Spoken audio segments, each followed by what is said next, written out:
దిశ నిర్ధారణకు అంతిమ నిర్ణయం డిఎన్ఏ టెస్ట్.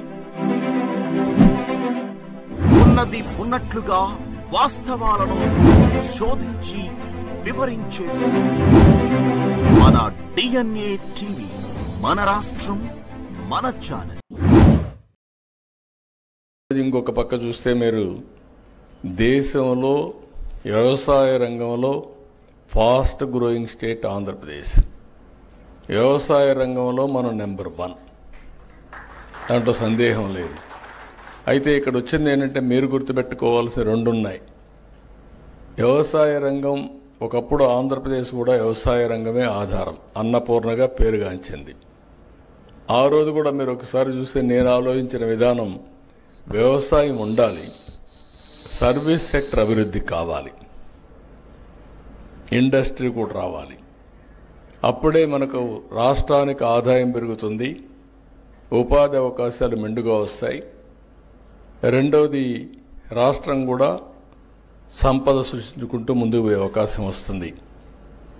ఈరోజు మీరు చూస్తే తెలంగాణ, అందుకే నేను ఆ రోజు ఆలోచించి సర్వీస్ సెక్టర్కి వెళ్ళాం. ఈరోజు తెలంగాణ చూస్తే మీరు 67% సర్వీస్ సెక్టర్ ఉంది, అగ్రికల్చర్ 14% ఉంది. ఇంకొక పక్కన ఇండస్ట్రీ 21% మిగిలింది ఉంది. ఆంధ్రప్రదేశ్కి వస్తే సర్వీస్ సెక్టర్ 46% తగ్గిపోయింది, 44% ఉంది. వ్యవసాయం చూస్తే 32%కి వెళ్ళింది. ఇంకొక పక్కన వ్యవసాయ రంగం బాగా ఉంటే అందరికి ఆదాయం వస్తుంది, అయితే రాష్ట్రానికి ఆదాయం ఎక్కువ రాదు. అది కూడా గుర్తుపెట్టుకోవాలా. తెలంగాణలో హైదరాబాద్ వల్ల 75% గవర్నమెంట్ ఆదాయం హైదరాబాద్ నుంచే వస్తుంది, సర్వీస్ సెక్టర్ నుంచి వస్తుంది. జిఎస్టిపిలో రాష్ట్రంలో ఏ రాష్ట్రాలు మీరు చూస్తే వ్యవసాయ రాష్ట్రం మంది అయితే 6.3% ఆదాయం వస్తుంది. తెలంగాణ 9.3% జిఎస్టిపిలో ఆదాయం రాష్ట్రానికి వస్తుంది.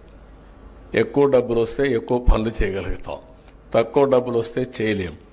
కానీ ఇక్కడ నా సంతోషం ఏంటంటే కనీసం రాష్ట్రానికి ఆదాయం రాకపోయినా రైతులకు ఆదాయం వస్తే రైతులు బాగుపడతారనే ఉద్దేశంతో ఈరోజు వినూత్నంగా ఆలోచిస్తున్నాం. మీరందరూ గుర్తుపెట్టుకోవాలి, ఫుడ్ హ్యాబిట్స్ మారాయి. ఒకప్పుడు అందరూ రైస్ తినేవాళ్ళు, కొన్ని ప్రాంతాల్లో రాగి తినేవాళ్ళు, కొన్ని ప్రాంతాల్లో జొన్నలు తినేవాళ్ళు. కానీ ఫస్ట్ టైం మన నాయకుడు ఎన్టీ రామారావు గారు వచ్చిన తర్వాత అందరికీ రైస్ ఇవ్వడం మొదలుపెట్టారు. 2 రూపాయల కేజీ బియ్యం వచ్చింది. కరువు ప్రాంతాల్లో అప్పుడప్పుడే రైస్ తినడం ప్రారంభించారు.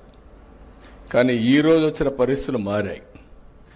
రైస్ ఎక్కువ తింటే డయాబెటీస్ వస్తుంది. ఫుడ్ హ్యాబిట్స్ దీనివల్ల మారిపోతున్నాయి. ఫుడ్ హ్యాబిట్స్ మీరందరూ కూడా గుర్తుపెట్టుకోవాల్సింది, మనిషి యొక్క ఆరోగ్యం మనం తినే తిండి పైన, మన అలవాట్ల పైన, లైఫ్ స్టైల్స్ పైన ఆధారపడుతుంది. అందుకే చాలా టెక్నాలజీస్ వచ్చాయి, అవన్నీ నేను మళ్ళీ మాట్లాడతాను. కానీ ఈరోజు ప్రపంచం మొత్తం ఆహారపు అలవాట్లు పెరిగి ప్రోటీన్ రిచ్ ఫుడ్కి వెళుతున్నారు. ప్రోటీన్ అంటే మీరంతా కూడా చికెన్, ఫిష్, లేకుంటే ఎగ్స్. మన మిత్రులు చెప్తున్నారు ఎగ్స్కి డిమాండ్ తగ్గిందని, కరెక్టే. కానీ ఎడ్యుకేషన్ కూడా అవసరం. కనీసం నేనైతే మార్నింగ్ అయితే బ్రేక్ఫాస్ట్ ఉండదు, ఓన్లీ ఆమ్లెట్ ఉంటుంది. అది నా మొత్తం లైఫ్ స్టైల్లోనే మార్చుకున్నాం. ఈ విధంగా ప్రతి ఒక్కరు కూడా మార్చుకుంటున్నాం. ఒక పక్క ప్రోటీన్ అయిన తర్వాత ఇంకొక పక్క మీరు చూస్తే మిల్లెట్స్ ఇవన్నీ కూడా వస్తున్నాయి బ్యాలెన్సింగ్ కోసం. ఇంకొక పక్కన ఫ్రూట్స్ అండ్ వెజిటబుల్స్ బాగా పెరుగుతున్నాయి. ఈ విషయం కూడా గుర్తుపెట్టుకోవాలి. దీనివల్ల ఇప్పుడు మొత్తం ప్రపంచం అంతా కూడా హార్టికల్చర్కి ఎక్కువ ప్రాధాన్యత వచ్చింది. అందుకే నేను కూడా మొత్తం చేంజ్ చేస్తున్నాను. హార్టికల్చర్కి ఎక్కువ ప్రాధాన్యత ఇచ్చి ఈరోజు మీరు చూస్తే నేను లాంగ్ బ్యాక్ ఆనాటి ప్రధానమంత్రి గారిని కన్విన్స్ చేసి వాజ్పేయి గారిని మైక్రో ఇరిగేషన్ ఎట్లుండాలో నేను ఒక రిపోర్ట్ ఇచ్చాను. ఆ రిపోర్టే ఇప్పటికి కూడా మైక్రో ఇరిగేషన్కు ఒక బైబిల్ మారిగా, ఒక భగవద్గీత మారిగా దాన్నే ఫాలో అవుతున్నారు. అందుకే నేను గర్వంగా చెప్పగలుగుతున్నా, ఈరోజు 5 సంవత్సరాలు ₹1 కూడా వీళ్ళు ఇవ్వలేదు. మళ్ళీ ఈ సంవత్సరం పికప్ చేశాం. దేశంలో మైక్రో ఇరిగేషన్కి నెంబర్ 1 రాష్ట్రం ఏదంటే దానికి చిరునామా ఆంధ్రప్రదేశ్. 16 లక్షల హెక్టార్లలో మైక్రో ఇరిగేషన్ పెట్టాం, ఆటోమేషన్ పెట్టాం.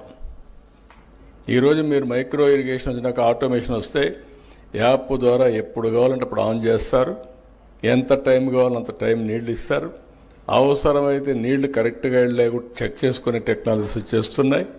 టోటల్ మెకనైజేషన్తో ముందుకు పోయే పరిస్థితికి వచ్చాం.